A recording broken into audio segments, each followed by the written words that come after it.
Matt. a backstory to it. All right, we're going to do that again. Syngrafii. Got it. Welcome back to Startup Talk. I'm the startup coach, founder of TorontoStarts, one of the largest startup communities in Canada. And with me today is Matthew Gibson, co-founder of Syngrafii. Welcome, Matthew. Pleasure to be here. Thank you for having me. It's great to have you. It's been great reminiscing about tech offline before we got this started, but let's get into it. Tell us about Syngrafii.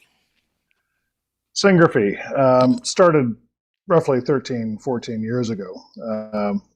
And we could best described as a 13-year-old startup that is now scaling up. But we're a company that has gone through a couple of shifts. But if you wanted to describe it as a sort of a one statement, we're an advanced signature company that deals with both the digital channel and e-signatures and pioneering video signing rooms.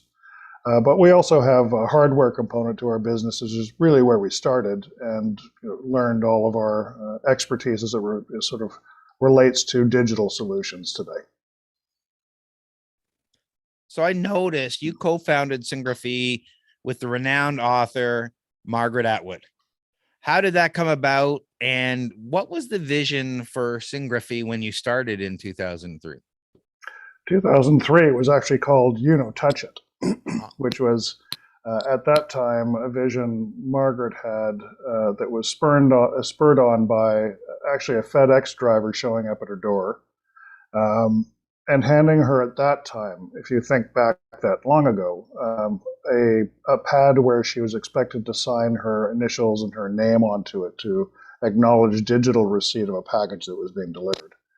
And in her forward-looking mind, she thought, maybe I could use this technology to sign books somewhere else in the world. And why was that important to her? She wanted to find a carbon-friendly way and to sort of reach out to her readers in markets that the publishing industry wouldn't otherwise sell. And she saw this as a sort of a leveling of the playing field for all authors to interact with their readers and deliver something of value, which was a signed copy of their book. And that's really the big picture of where this started. That sounds amazing. And, we're going to get into COVID in a little bit, but just thinking about that, now you can do remote book signings and all that kind of stuff exactly with a crowd and not actually have to travel on a plane. I've taken a peek at some of your technology, so we're going to talk a little bit about it later. Yep. But I love the concept, and I never even thought about book signing for this because I'm thinking legal documents and whatnot. But that's a great idea. I like to say that opportunity cost is infinite. So, which means if you're working on this, you're not working on any other opportunities. So why this problem versus any other opportunity? I think that the immediate answer is that there was one of the co-founders had a problem, a perceived problem in a market that was relevant to her, that was global in scope, that was wanted to change the environmental impact of flying authors around the globe. There was enough touch points back then for it to make sense for us to sort of invest in coming up with a viable solution to that, and we completely underestimated the challenge of doing that. But we ultimately succeeded. And I can say that the opportunity cost clock has sort of come and gone a couple of times on this company. We've been required to sort of course correct based on market challenges, as technology was introduced. I mean, take a look at the ebook, for example. The ebook was supposed to displace every single hard copy book on the planet. Who would want to have a paper book when you could have this digital device in your hands, and it's portable, it's easy, it's fast? And the short answer is it's the user experience. And they totally underestimate the user experience that you have in actually picking up a physical book. So, while we started in publishing, where your head went initially was legal contracts and documents. And that's really where we've landed up today. We describe our company as the signature company. Unlike other e-signature platforms out there, because my task at the very beginning was to come up with a bit of hardware. Everyone wants to have a hardware company. We actually developed something that gave us know-how, intellectual property in a greenfield sort of opportunity back in 2003, 4, 5. That gave us the knowledge and know-how to build a different kind of e-signature platform today. And all of what we do today is based on, you'd wonder why, paper and original ink signatures on paper. Everyone loves paper because it's secure. There's case law, there's history, there's forensics, there's identity certainty, there's the user experience. But then paper contracts and documents have a huge disadvantage when you compare it to a digital channel. It doesn't have the speed, the convenience.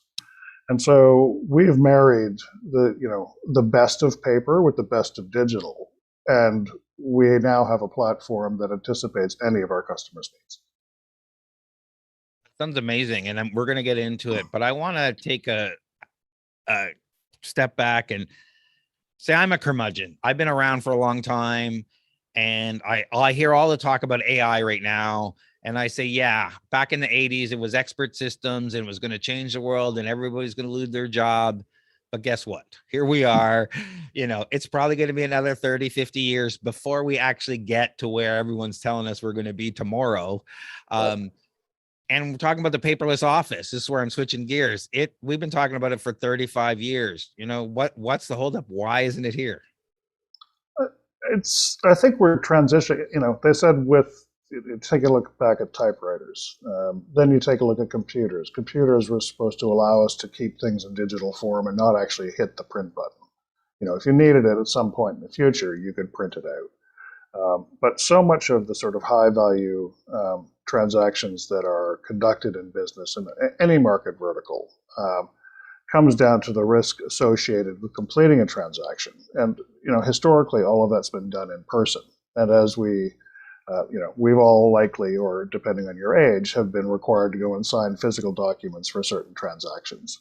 So that really is the gold standard of transactions. And when digital solutions came about, it just really rapidly increased the amount of paper output that was being generated. Ultimately, you might sign something in an e-signature environment, and then you will print it out and put it into a file folder. I mean, it's hard to break traditional processes. And so we're looking at how to allow an original paper document with original wet ink signatures. It includes biometrics, your cadence, your speed, your pressure. How can we store that in a digital environment, knowing that it's a piece of paper, but it isn't until you actually need it? And so I don't think that paper is going to go away anytime soon. We have been, and COVID has been an element of calling this out. It's happened sort of lurking in the background. Paper has been pushed about for a very long time. And while there are a lot of e-signature companies on the planet, people don't want to talk about the fact that certain things just have to be done on paper, even today. Let's get into some of the specifics. What does Syngrafii do, and how do people use your technology? At its early, the first technology we have, which is the sort of anchor tech to the entire platform, is the long pen. And the long pen is a hardware device that was originally designed, as I said earlier, to sign books.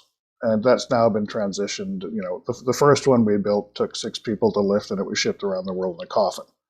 The version we have today is, a USB desktop, easy to move about, highly efficient. And so that, as a first product offering, is the hook for the rest of what we built in digital form.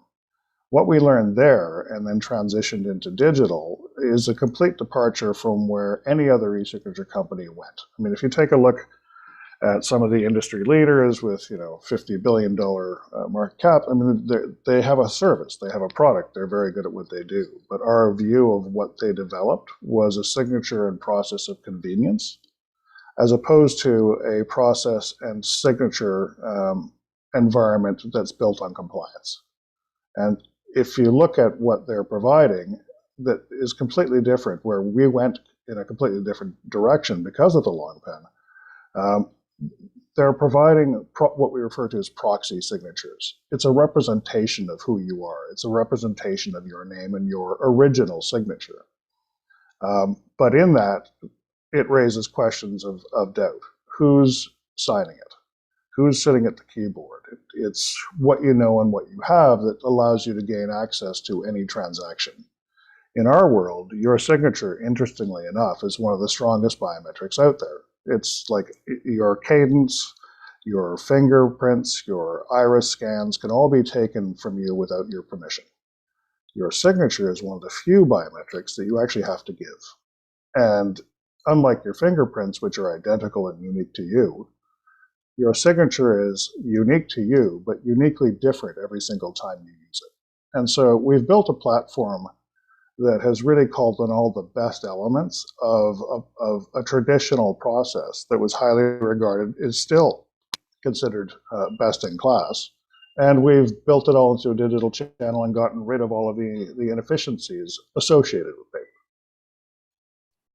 I'm going to ask you about a few of these things because I've noticed you've been busy with an impressive lineup of over 45 patents granted and pending for things like long pen, ink sign, video signing room. You kind of described the long pen here, and I'm going to ask about the other things in a minute, but I liken the long pen because I don't think our listeners maybe understand I liken it to remote surgery. The doctor's in another city and he's using a knife to cut into somebody, in Chicago or whatever. Yep. That's exactly what you're doing is somebody's in a room signing and you've got a robot on the other end that duplicates it. Can you explain that a little bit better than I can?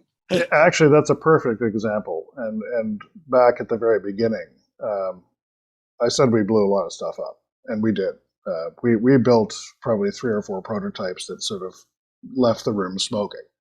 And that's because if Margaret had come to me and said, Matthew, I want to develop a remote surgery technology, it would have been a lot easier, honestly speaking. And the reason it would have been a lot easier is that remote surgery is a very deliberate, very slow, very exacting process. But one of the things that we underestimated was your signature, which is a muscle memory. I mean, you'll know it's a muscle memory because if you sign your name 5 or 6 times, it's your signature. You sign it 20 times and it starts getting weird. And so you start thinking about your signature. So I was challenged with coming up with a device that could replicate the elegance, speed, processing power of the human body. And that means 40 linear inches per second. That means 6 to 8 Gs as you whip around, the C in your name. And it's using roughly, when you're thinking about it, 40% of your brain processing. And so that was the bar that needed to be met. And we managed to do that as a hardware device, as you described, which is you place a document that needs to be signed in physical form onto the long pen, and an imaging camera shows somebody at the far end using any kind of capacitive touch. It could be an iPad, it could be Samsung, it could be your phone. It shows them the document, they sign it, we capture pressure, speed, cadence, and we apply it. And forensically speaking, there's an 8-month forensic analysis done, it's your signature, everything about it. And so we then took that and said, if we're going to scale this company, we have to get away from being exclusively a hardware firm. And how can we take what we've learned and package it in a way that is uniquely different? And much of this goes back to our patent portfolio. I mean, how can we develop something that's not obvious to those skilled in the art, which is a sort of statement term?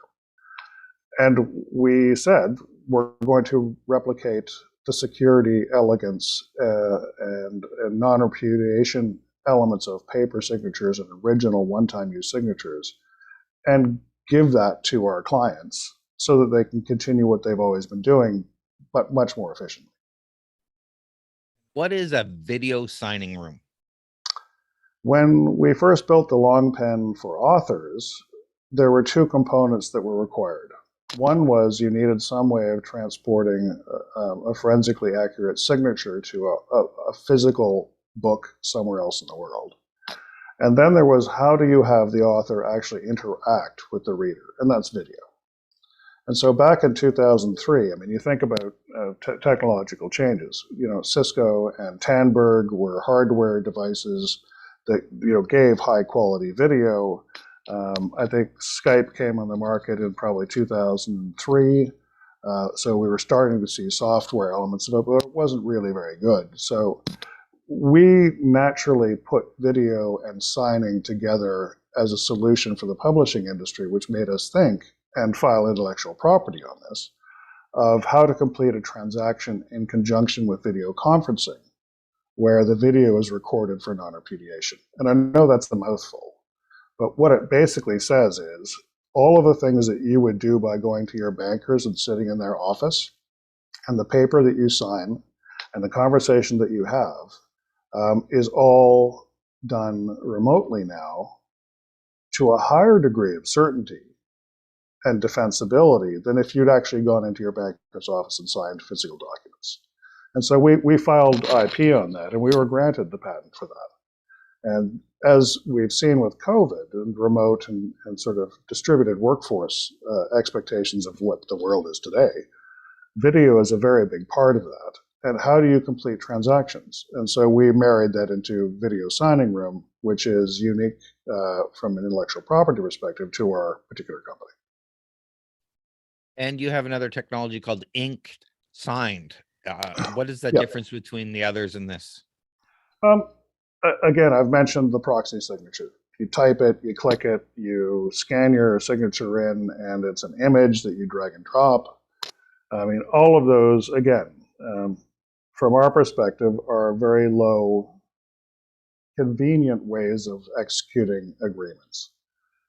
We look at it where we don't try and tell our customers what their compliance needs are. We expect them to know what their compliance needs are. So we built a platform that has click to sign, type to sign. We do it a bit differently because we build some biometrics into our type to sign.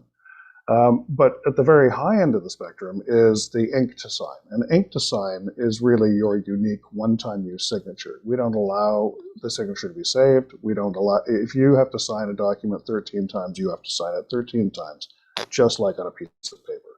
And that means each one of those signatures will be unique to you, but uniquely different. And we know where that uniquely different signature is expected to be. And so we're wrapping security, tradition, non-repudiation, and compliance into a platform that we allow our customers to determine how they utilize it. It's the freedom to choose. Your technology is impressive, but working in with e-signatures in highly regulated transactions like legal documents, mortgages, and all that kind of stuff that happens, what were the challenges getting them approved or get by many different regulatory agencies in the US and Canada? Do we have a bunch of different agencies with different qualifications and regulatory requirements? Yeah. Indeed, and those are shifting, I mean, constantly. And I think that you take a look at external impacts to slowing that down or speeding that up. I mean, you can take a look at the COVID pandemic as being a catalytic moment where companies, as you've said, we expected paper to go away 30 years ago. But the fact is that companies are loath to make change. And there are certain industries that are really loath to make any changes, and I could call it the legal community. If it works, why change it? And if we're safe and secure for compliance and legal defense, why change it? And the pandemic really forced everyone to rethink how they could continue functioning when the world got shut down. And so getting back to regulatory, when the COVID, even regulators are slow to change because they have something that works. You can take a look at insolvency. Insolvency is a consumer-facing, high-risk, vulnerable kind of service being offered across Canada. And there are regulators that want to be able to audit and ensure that the industry is treating the clients in a particular way and to regulatory expectations. And so when that happened, we looked at our video signing room and said, this is a perfect medium for the regulators to be able to take a look at a video of something that may be drawn into question from an audit perspective. We could replay the entire session. So regulators, when the COVID hit, literally threw all caution to the wind from our perspective. It's like, listen, if you have 100-mile-an-hour duct tape and you want to use it, you do that. You just do whatever you have to do to try and keep your business running. And, that was perhaps necessary. But now that things are starting to calm a bit and we're returning to a modicum of normal, I don't think that we'll ever go back to the kind of at-work environment that we've seen in the past. But you can still now start going out to lunch, etc. I think that there is now let's take a look at what we actually enabled over the last 2 years, and is it best practice? Are there technological solutions that should be adopted in these highly regulated industries? And if there are, then let's start writing something around that to at least raise the bar. Because what has happened in the past, even from an e-discovery perspective, I mean, if you take a look at using disparate bits of technology, you've got video. I mean, Zoom grew exponentially with the pandemic. But you have disparate bits of solutions being taped together for high-value transactions where people are at risk, and transactions are at risk, and capital's at risk. And the question is 2 years from now, will you be able to find all of the bits and pieces that you need to actually defend something when it goes pear-shaped? So from our perspective, again, we don't try and change regulatory. We try and provide tools that will allow our customers to meet or exceed regulatory expectations as they change, and they will continue to change. We talked about the changes over COVID, and things got accelerated, and a lot of rules jumped like 30 years into the future from things have been holding back. One of the things I like to say is COVID killed the fax machine. Is this something that you can confirm or tell me I'm wrong? Is the fax machine still going strong? Or well, the fax machine, if you take a look at its history, was actually a Scottish gentleman in 1843. And it's had a pretty good run. I mean, it became sort of popular and successful as a business tool, likely with the Xerox introduction. I believe it was in 1964 or so. But it really became ubiquitous in the late 70s, 80s, and 90s. And even today, if you take a look at culture, I would agree with you that the fax machine is on the way out. But if you take a look at Japan, it's still entrenched very heavily in their culture. I mean, it's in every corner store.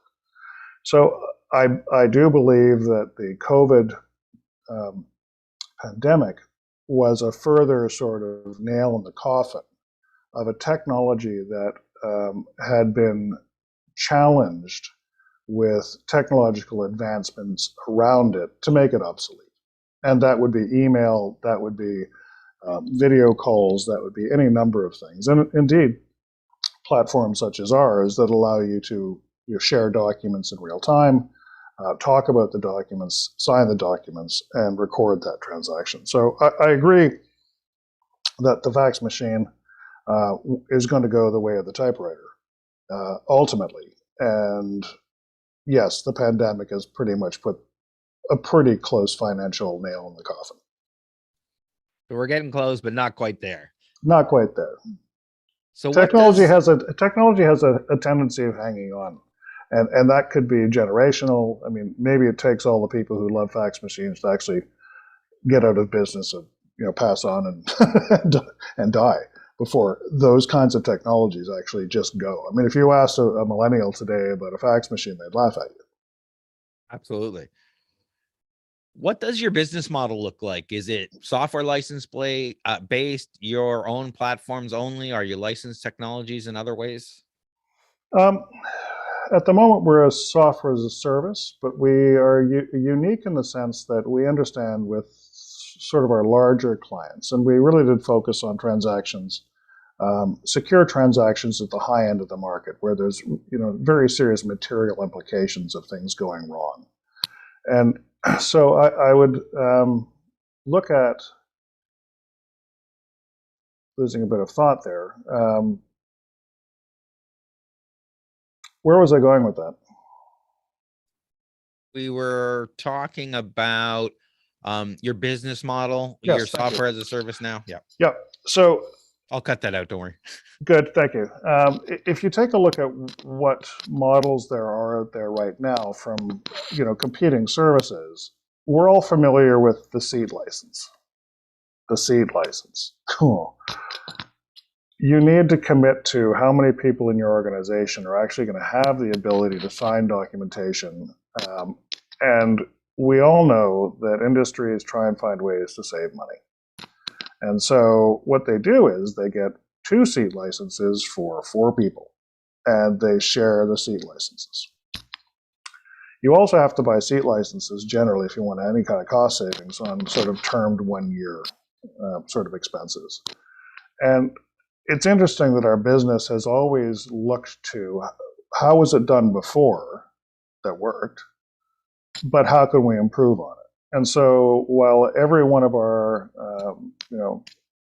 every one of the e-signature companies out there still sort of maintain the seat license, we look at it as, why wouldn't you be able to light up your enterprise level 3,000 staff, or why wouldn't you be able to light up your 8 or less for some very reasonable number? And that's an administrator account. If you have a company with 8 or less employees, for $3 a month, you can light every one of them up with our service. Now, how do we make money? Well, historically, $3 a month, crazy. Yeah, and that's $3 for the administrator account. The 8 people don't pay anything until what worked in the past. When you wanted to get a document signed, you would put it in the mail or you'd put it in a courier package.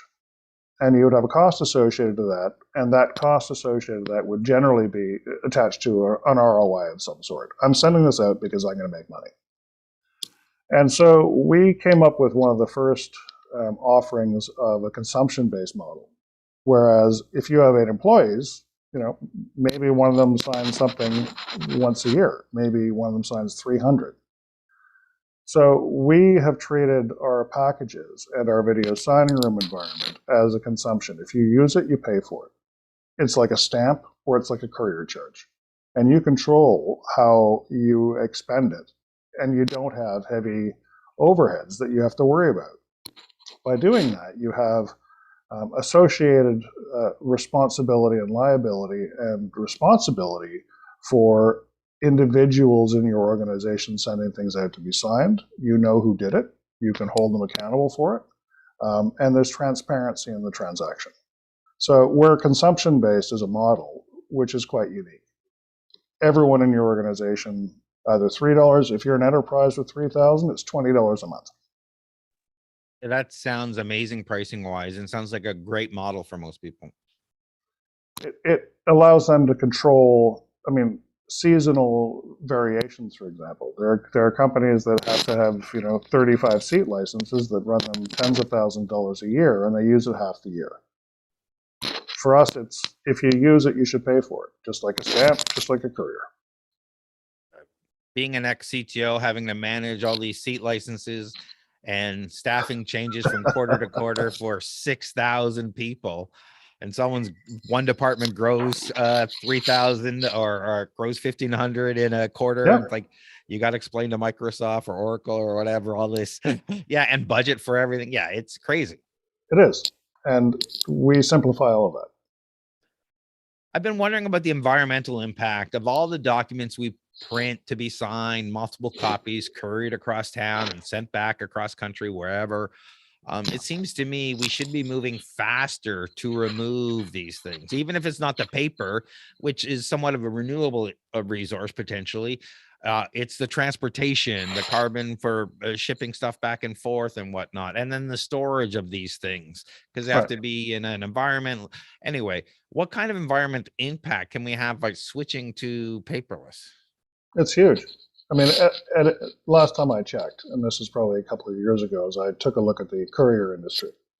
The top 3 courier companies at any given time cumulatively have roughly 3 million document envelopes flying over our heads globally every day. Airplanes. And the reason that's there is because a transaction needs to take place on paper. And that's why the paper is being moved. And so our platform addresses the issue of original documents. And if you really need to have it on paper and not, ink or one-time use ink on digital paper, then you have a long pen. We have clients in the US who are running 8 long pens and are about to increase it by another 40 long pens just to push paper. But where you lose sort of the cost associated environmental impact is that you're not actually flying people around or moving people around to get to the paper, parking their cars, going upstairs. And so we see that the getting rid of the movement of people to paper by having long pens or our digital platform provide that service from the comfort of your home is going to cut out an enormous amount of CO2 for all of these. We have one client, because of governmental applications, they couldn't use commercial couriers. So when something needed to be signed in Thunder Bay, they would get one of their staff to get in a cab, go to the airport, get in a car, on a plane, fly to Thunder Bay, get the signatures on paper, and fly back for one document. And so we solve all of that with our platform. Now, we deal with a lot of KYC, know your client in the startup world, working with fintech companies, investor, cryptocurrency companies, and more. How are the regulations changing around this? Is it getting easier or harder for companies? That's a really good question. And again, it's one of those fluid answers that I'm going to have to give you. I mean, there is an undulating approach depending on the industry, depending on the level of regulatory expectation. There's the KYC. Then how do you do that? Is that ID based? Is that scanning their driver's license? Is it knowledge based questioning? And each industry has their own different expectation or need that is generally driven by compliance and legal teams to make sure that they're on side with regulatory expectations. So I think that there's an awful lot of KYC, IDV solutions hitting the market today, and there's going to be a shakeup, in my view, that it's going to trickle down into, there are some terrific global platforms right now that you could look at that will continue to build out their service offerings that are in a cost-effective way. And we as a company, are we going to develop something that's KYC? No, we're going to go to some industry expert that's already figured this out, and we're going to bolt it onto the front end of our service as a modular component. Again, allowing our customers to say, well, Truly You is great, but we want to use, IDV company, KYC company X, and they can plug that into the front end, and our audit trail and master file will allow that to be a seamless, unbroken transaction. How big are you today? We're a tightly held private corporation, so I think the best way of answering that question is we're big enough that we're starting. We're big enough that we're displacing industry leaders in our customer base based on the advanced signature and the flexibility of the signature offerings we have. And we're doing it, again, with our pay-as-you-sign model. And we're becoming quite disruptive, and we're starting to be noticed. So headcount, we're probably 25. We're now at that sort of ramp-up period, which we've all been looking for and dreading at the same time. So the scale up, and we've been doing the best preparation we can in expectation of that, is going to see this company grow quite rapidly over the course of the next 1 or 2 years. It's amazing to see you scaling up like you are, and I'm going to be watching this over the next couple of years. Many startups struggle with getting enterprise clients. You know, you have so many enterprise clients, banks, lawyers, and all sorts of stuff, which are probably one of the hardest to Yep. get into. Many new founders don't take into account things like sales cycles. So can you tell us a little bit of the length of sales cycle, and any tips for founders trying to get in that first or second enterprise client? Obviously, depending on the business that you're in. I mean, I'll draw attention to how we looked at providing, gaining access to the enterprise client, and that is a much heavier lift.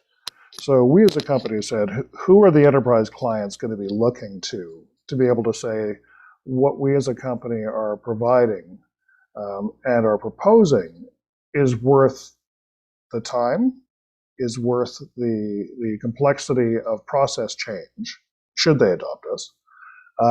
And that generally comes down to the compliance officers and the lawyers. So we made a conscious decision to basically start marketing to lawyers out of the gate. And that's pretty brave in the sense that if you take a look at any lawyer historically prior to, and to all my lawyer friends, don't take it the wrong way, the fact is that lawyers really did not want to change until the pandemic hit. And then they were forced to. And now that they have, they're going, oh, well, look at all this opportunity. I mean, here are all the things that we can now do. So I think it's key to identify, and this goes to the enterprise, those reference clients that are meaningful to an enterprise client, and then do whatever it takes to land your first shining star of enterprise. And that could be mid-tier, it could be something that's familiar. You just focus and get them as a reference customer, and that starts to smooth everything. But what you really need to do is take a good amount of time to do your homework on what their regulatory, what their security, what their process expectations are going to be from you as a company, because the list is long. I mean, when we go into an enterprise client, the security documents alone are, sometimes 35 pages long. And so it is hard. But persistence will pay off. But do your homework. Know what they're going to hit you with. Many startups struggle to get where you are at the scale up stage. You're at 25 employees, you're past the startup stage, ready to, take on new markets and challenge market leaders. How did you grow to where you are today? Bootstrapping, trying to keep our costs down, finding creative ways. My background isn't scholastic. It's sort of in the street, entrepreneurial street fighting. How do you get what you need when you don't have the resources to get it? And that means being creative. That means surrounding yourself with people who know more than you. My view is that you don't need to do everything really well. You need to do things well enough. And you need to understand where your weaknesses are and surround yourself ideally with people who fill those gaps. And so how do you bring on, general counsel when you're trying to raise capital in Canada as a startup? And the answer is, maybe you start talking about equity. Maybe you start talking, find creative ways to get your resources involved without burning cash. And we did that for a long time. I often say that the difference between, the successful founders and those ones who struggle often is the willingness or ability to do the things that no one else is willing or thinking about doing.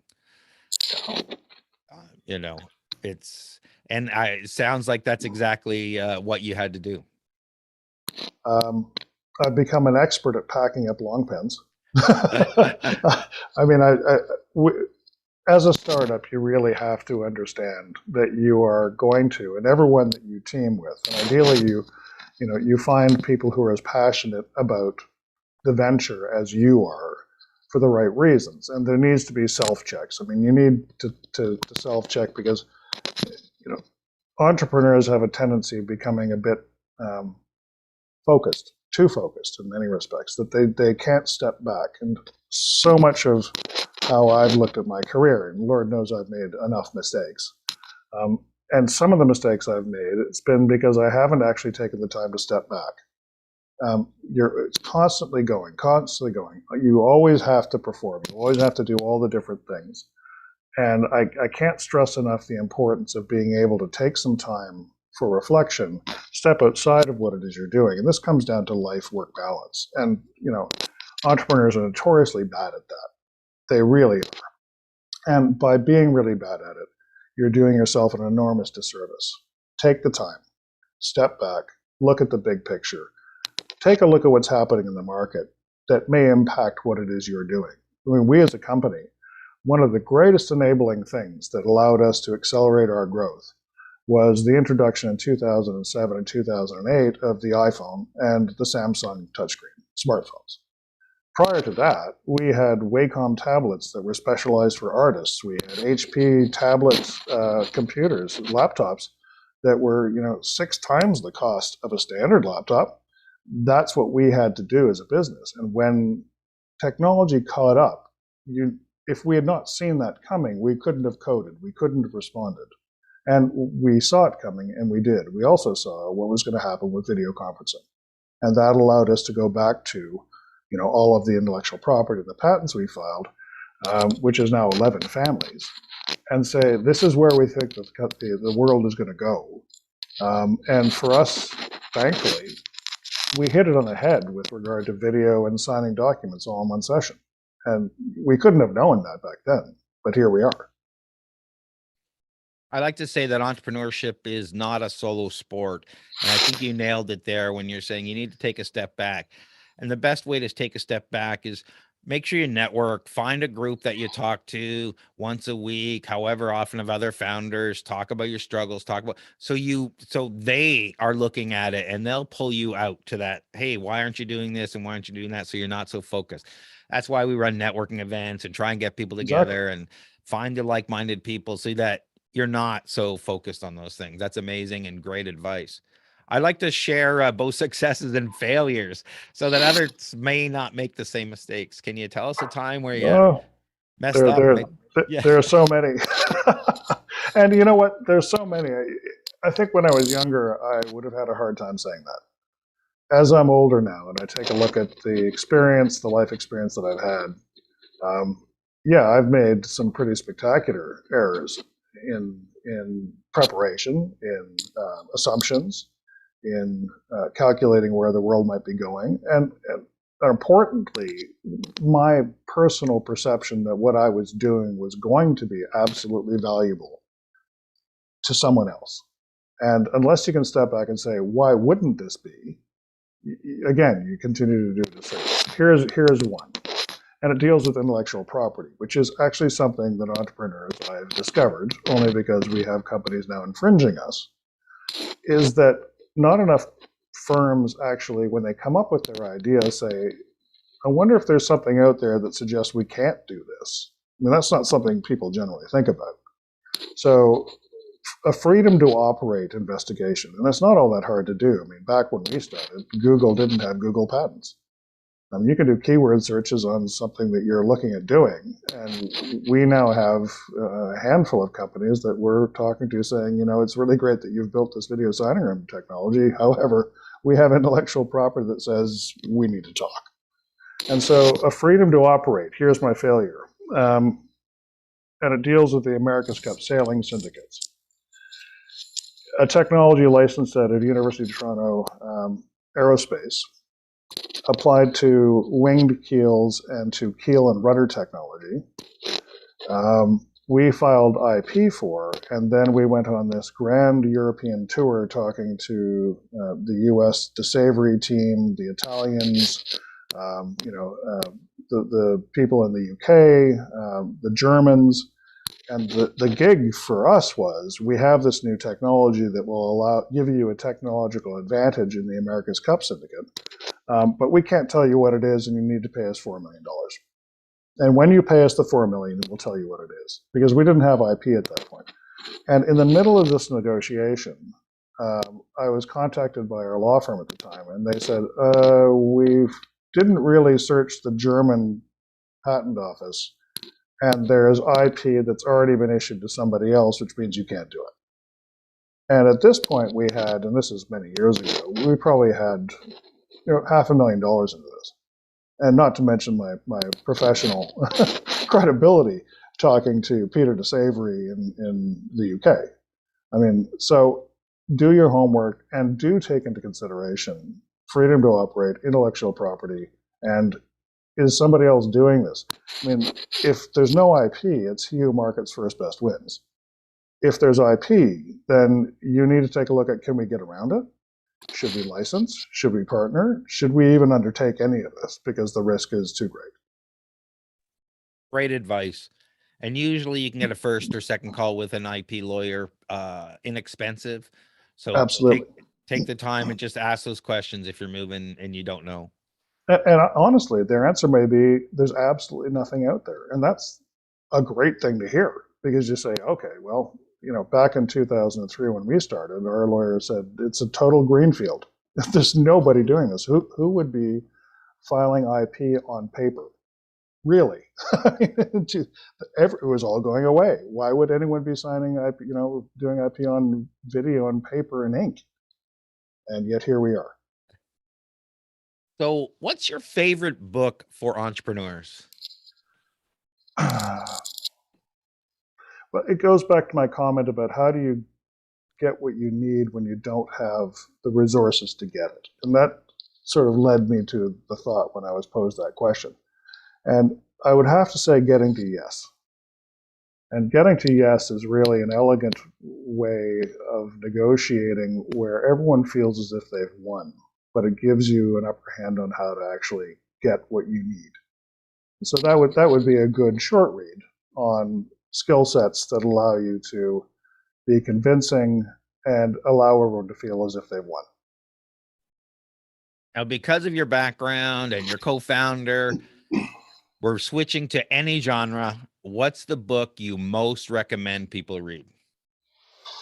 Read it while I was taking a year off traveling around the world with only enough money to get halfway around. So I knew I'd have to work. And I read while I was in Australia a book called The City of Joy. And The City of Joy is really, it could be seen as an enormously depressing story. But the triumph of the human spirit, to me, is really indicative of what entrepreneurs face every day in a very different way. I mean, if you're in the slums of Calcutta, as this book sort of positions itself, it will put some perspective on where you are in your own life. It isn't all that bad, but it will also sort of reinforce that you can dig deep. And if you dig deep and you believe in what you're doing and you stick with it and you find the right resources and advice, there's a good chance you'll be able to pull it off. When I got back from my around the world trip as a younger man, I felt I could do anything. And so it's that kind of human spirit that, to me at least, is a good read. Amazing. I'm going to have to read it. City of Joy? City of Joy. Do you have any tips for founders?